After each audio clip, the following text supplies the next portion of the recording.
అలాగే ఆడవాళ్ళు రోజు రాత్రి నిద్రపోయే ముందు తప్పకుండా కుంకుమ బొట్టు పెట్టుకొని నిద్రపోండి.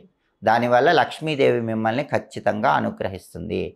అలాగే ఉత్తర దిక్కంటే కుబేర స్థానం. కాబట్టి ఆడవాళ్ళు రాత్రి నిద్రపోయే ముందు ఇంట్లో హాల్లో ఉత్తర దిక్కులో కొద్దిగా నీళ్లు చిలకరించి ఆ తర్వాత నిద్రపోండి. కుబేర స్థానమైన ఉత్తర దిక్కులో ఆడవాళ్ళు నిద్రపోయే ముందు కాసి నీళ్లు జల్లి నిద్రపోతే కుబేరుడి అనుగ్రహము, లక్ష్మీ కటాక్షము కలుగుతుంది. అలాగే నైరుతి దిక్కు అనేది ఇంటి యజమానికి సంబంధించిన స్థానం. ఆడవాళ్ళు ఎప్పుడూ రాత్రి నిద్రపోయే ముందు నైరుతి దిక్కులో చీకటి లేకుండా చూసుకోండి. ఇంట్లో నైరుతిలో చీకటి ఉండకూడదు. ఒక చిన్న దీపం పెట్టండి, లేదా నైట్ బల్బ్ అయినా సరే నైరుతి మూల వెలుగుతూ ఉండేలాగా చూసుకోండి.